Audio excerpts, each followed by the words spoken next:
They left him at the rest stop in the rain. Then he walked into their $60 million board meeting. The rain that night on the Tennessee highway wasn't the gentle kind. It came sideways, driven by wind off the Cumberland Plateau, and it collected in low places on the asphalt and turned the parking lot of the interstate rest stop into a grid of shallow, dark mirrors. The overheads in the covered walkway buzzed and flickered. One had gone out entirely. The vending machines inside hummed against the silencers. Nathaniel Brooks was standing under the narrow overhang of the convenience store, holding 2 paper cups of coffee, when he understood that the SUV was not coming back. He had been gone perhaps 4 minutes, long enough to pay for the coffee, long enough to add the sugar that Diana Whitmore took in hers, long enough for the black SUV with Tennessee plates to leave the far row of the parking lot and merge back onto the interstate heading east. He stood there for a moment. Rain ticked against the metal overhang above him. He set both cups of coffee on the concrete ledge, without drinking either of them. He checked his jacket pocket.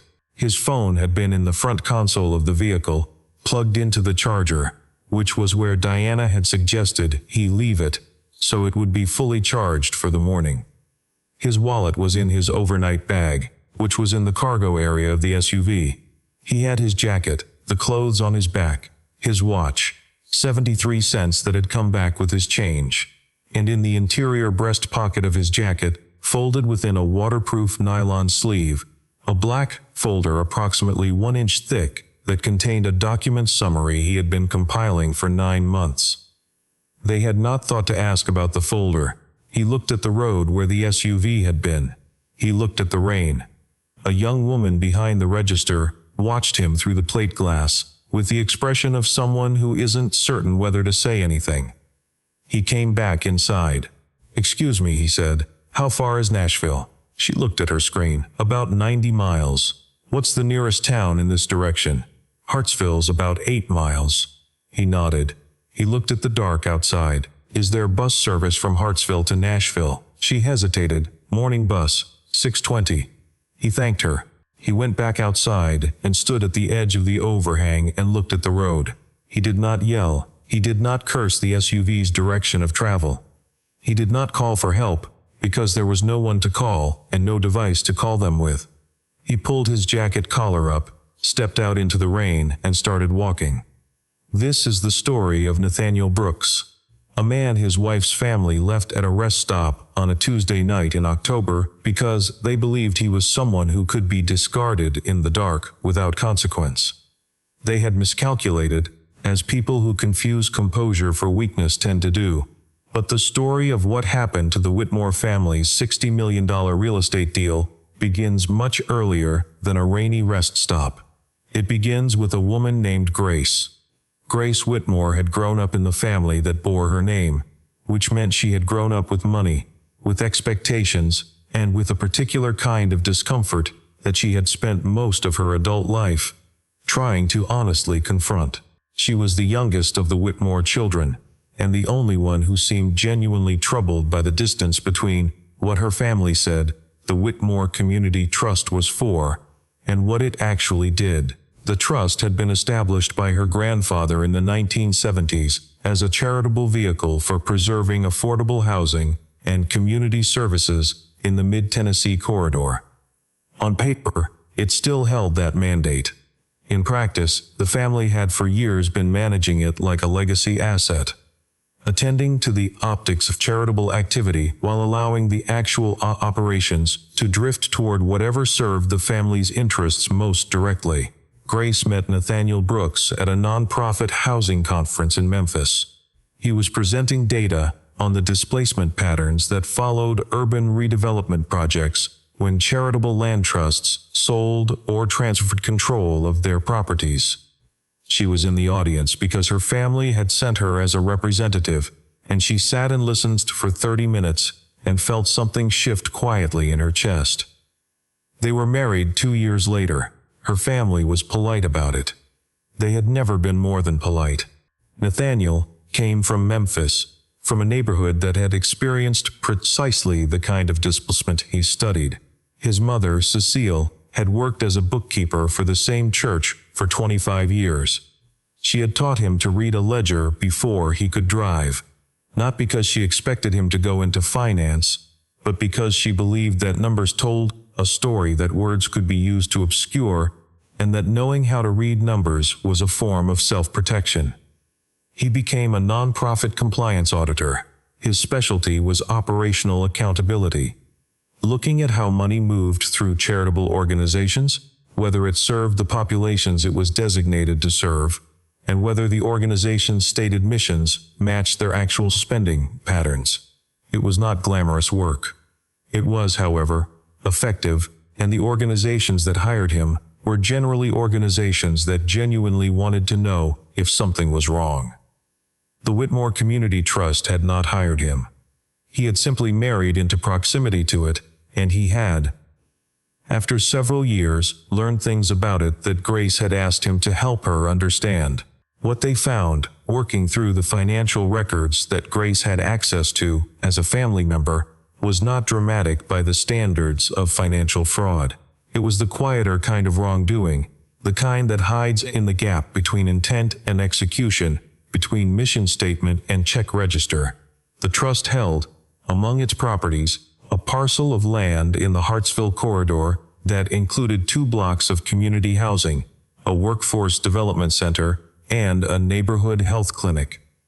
237 residents lived in the housing units, mostly seniors, working families, and people who had been on city housing waitlists for years, before a trust-supported unit became available for them. Crane Urban Partners, a real estate development corporation based in Atlanta, wanted that land.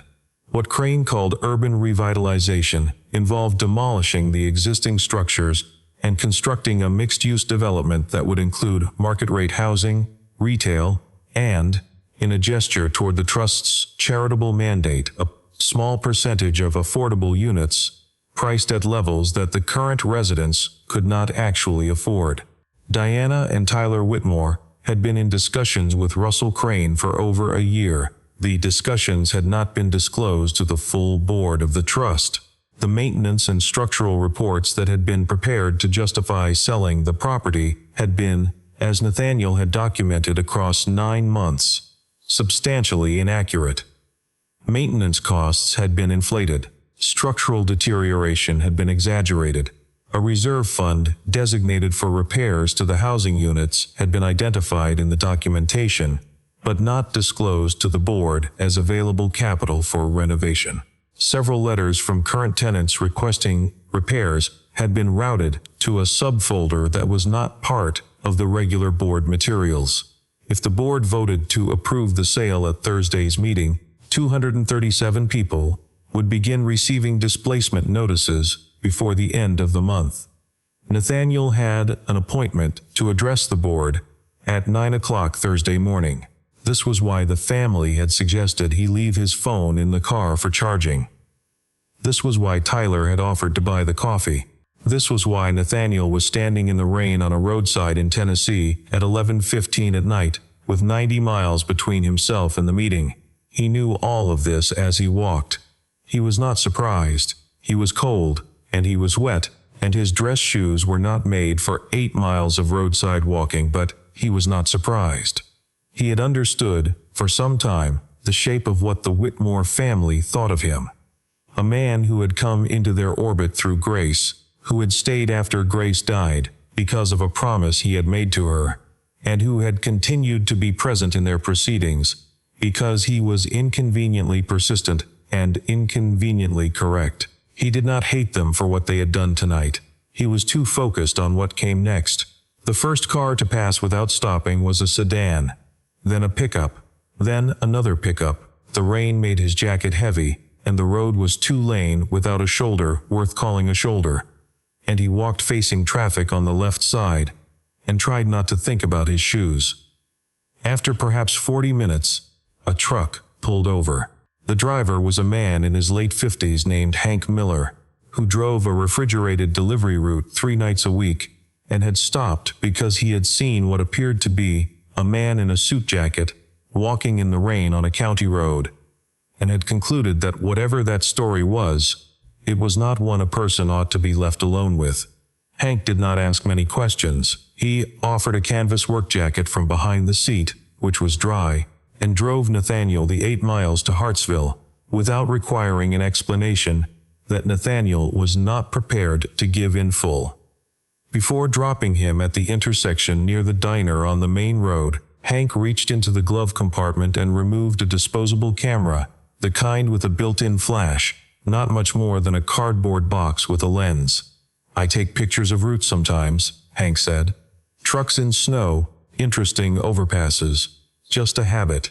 He held it out. "You take it. Whatever happened to you tonight, you're going to want something that shows where you were and when you were there." Nathaniel looked at the camera. He took it. "Thank you," he said. He meant it more than the word was able to carry. Hank nodded and drove on. Nathaniel stood on the wet sidewalk and looked at the diner across the road. He photographed the intersection, the rain on the pavement, the diner's lit sign.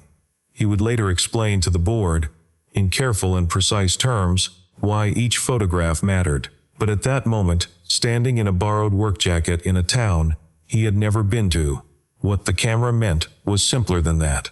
It meant he had been here. He had been real. He had walked through it. He crossed the street and went inside. Sarah's table had been open since 5 that morning. It would close at midnight. The woman who ran it, Sarah Collins, had done so for 12 years, since her husband left, and she decided to buy the diner instead of the smaller, safer thing she had originally considered.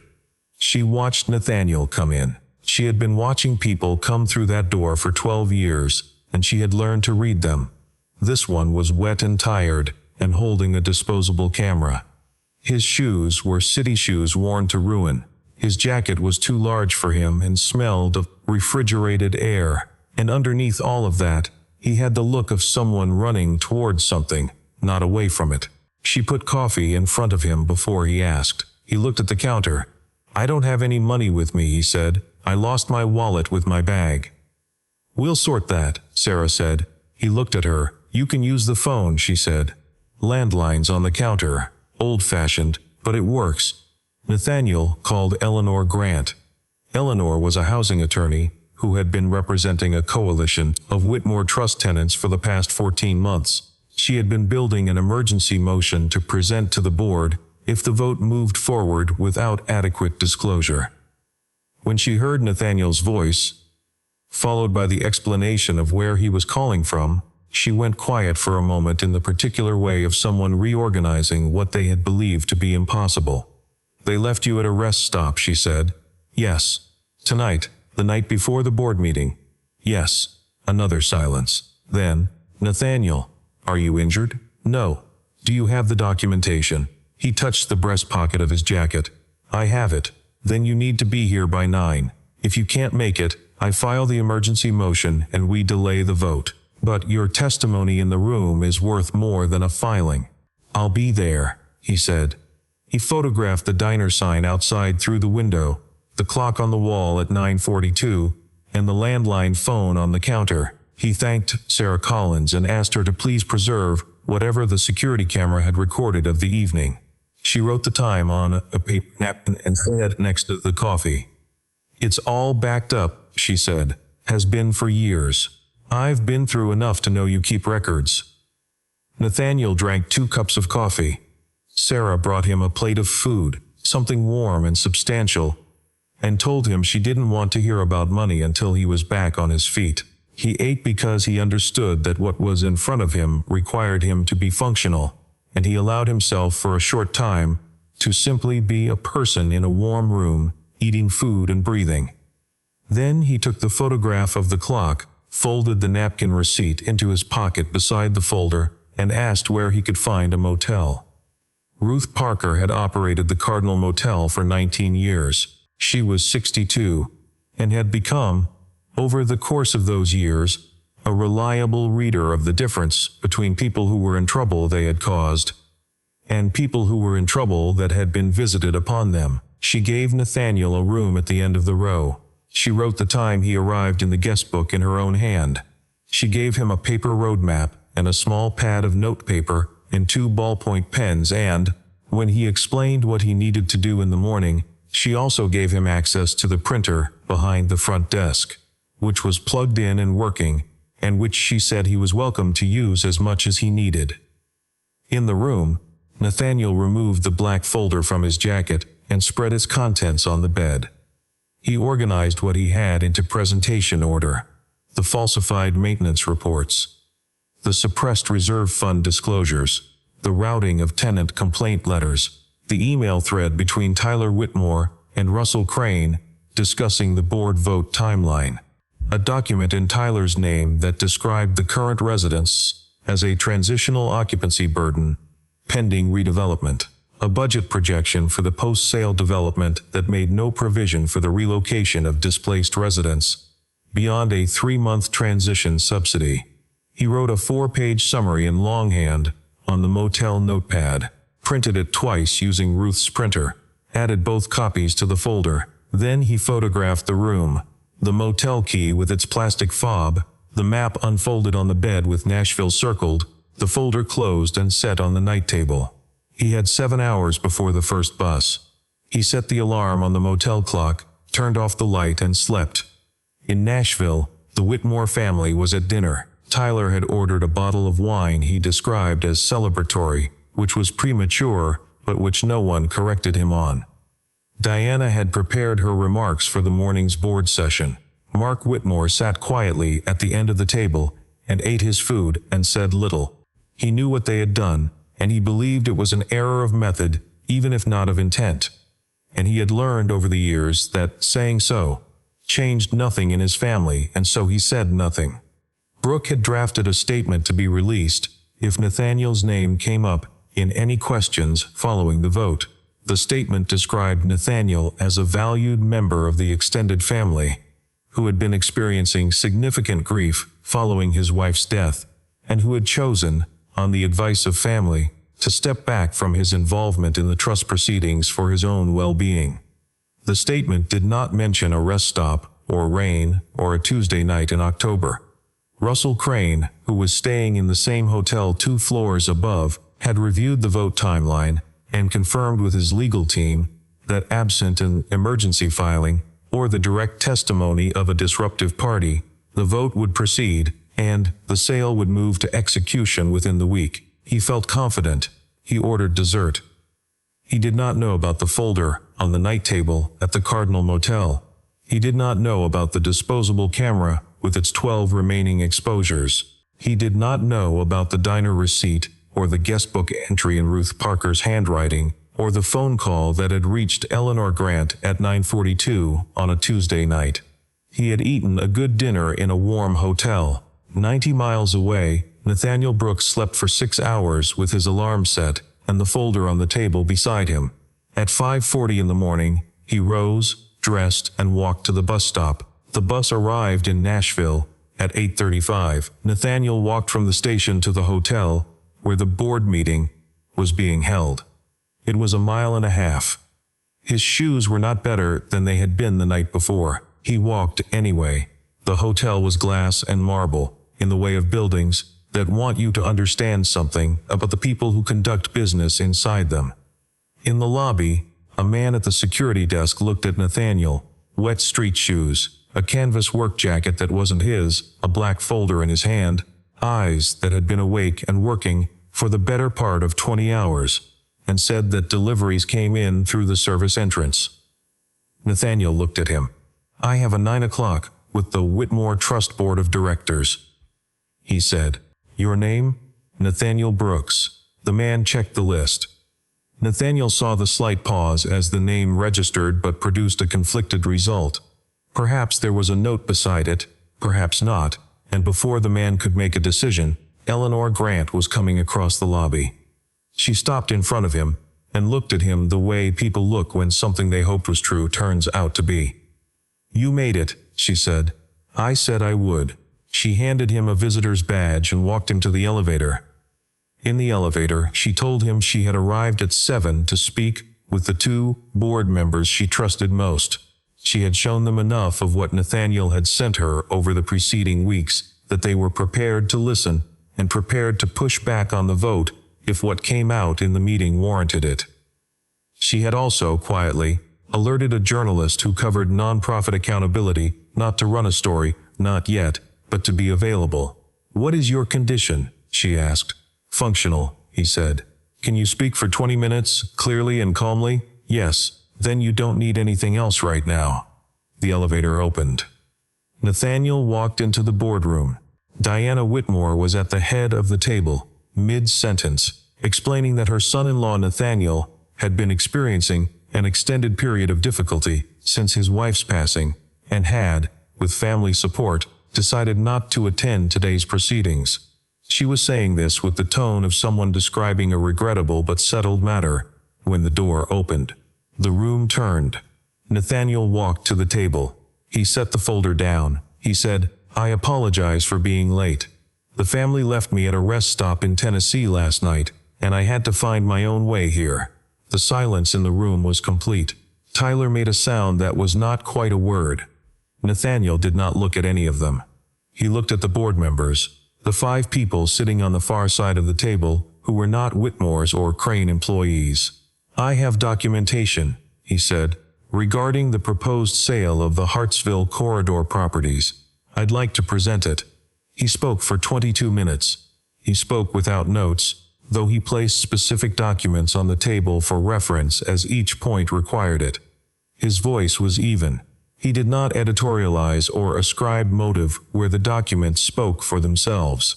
He said what the maintenance reports showed, and what the actual maintenance records showed, and what the difference between them meant. He said where the reserve fund was, and why it had not been presented to the board as available capital.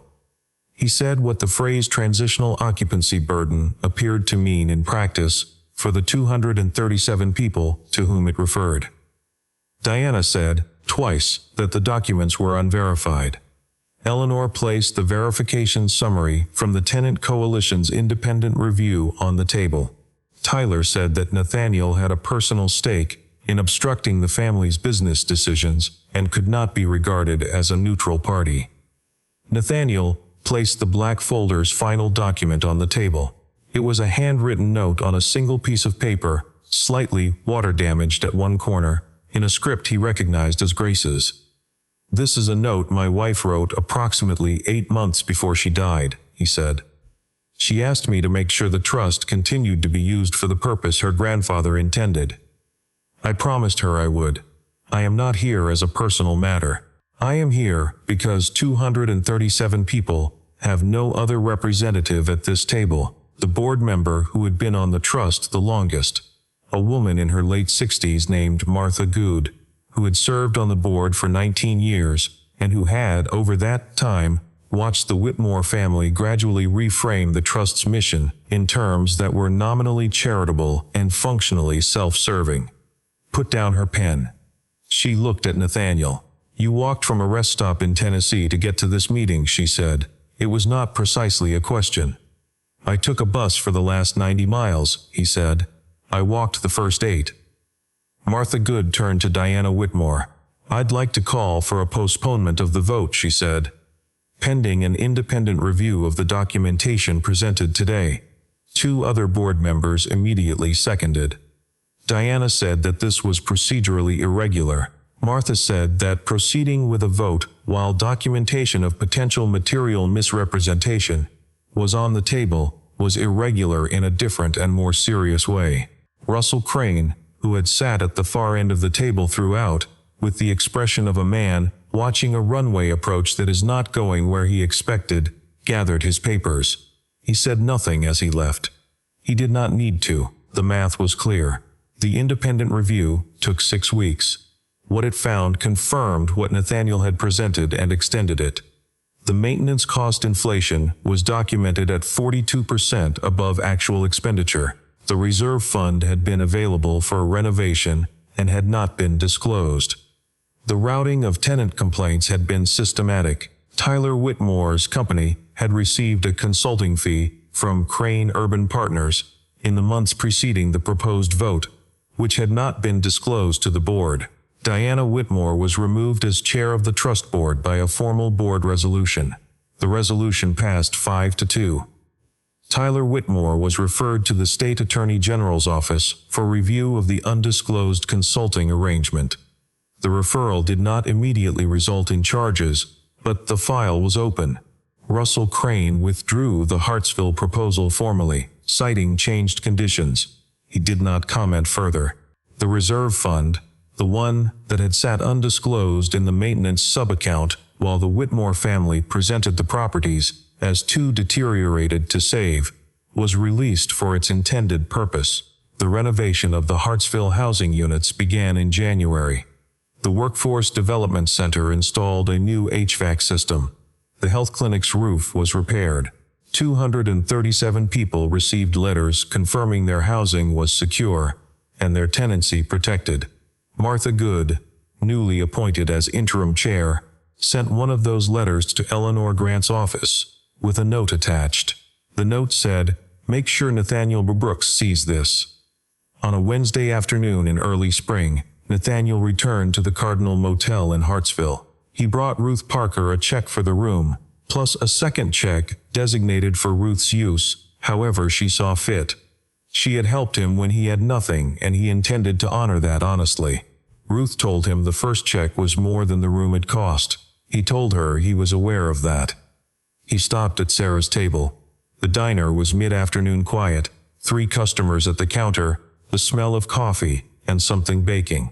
Sarah Collins came out from the back and looked at him, and recognized him immediately. He handed her an envelope. Inside was the repayment for the meal and coffee, the name and number of a nonprofit housing organization that was looking for community partners, and a handwritten note that said, "Thank you for the food," and the receipt, and the clock on the wall.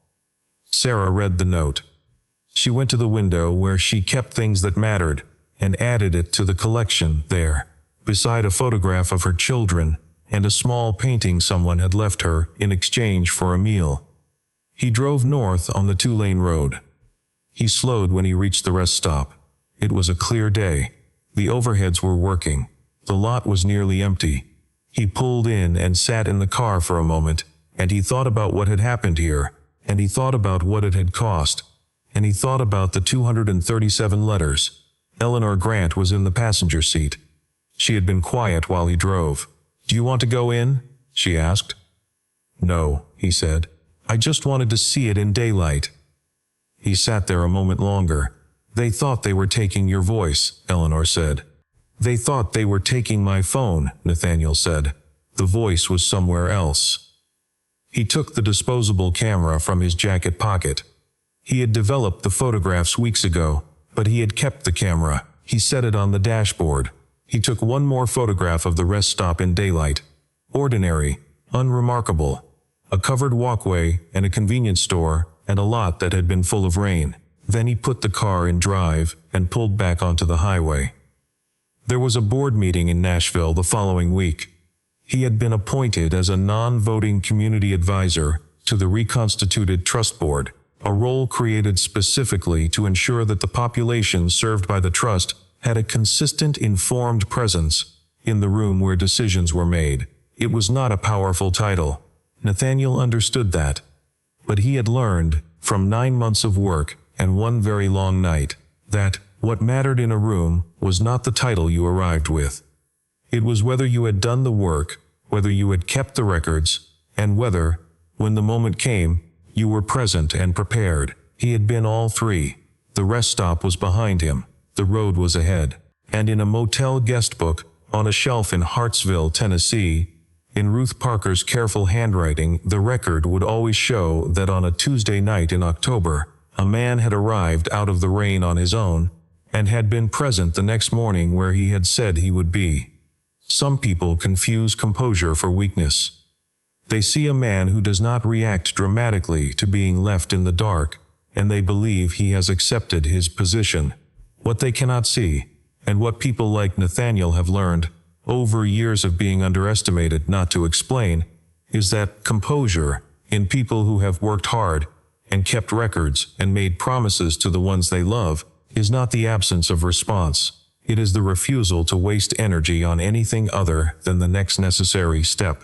They took his phone, they took his wallet, they took the SUV, and the warm seat, and the 90 miles of easy road.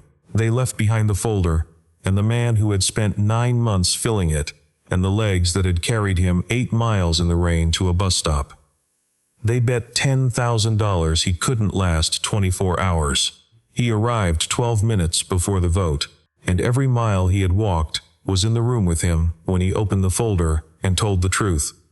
Thank you for watching.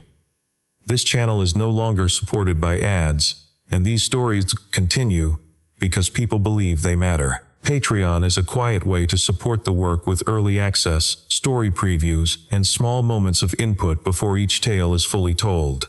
On screen now is a preview of the Patreon page. If you'd like to support the channel, the invitation is in the first pinned comment down below. I'll see you in the next story.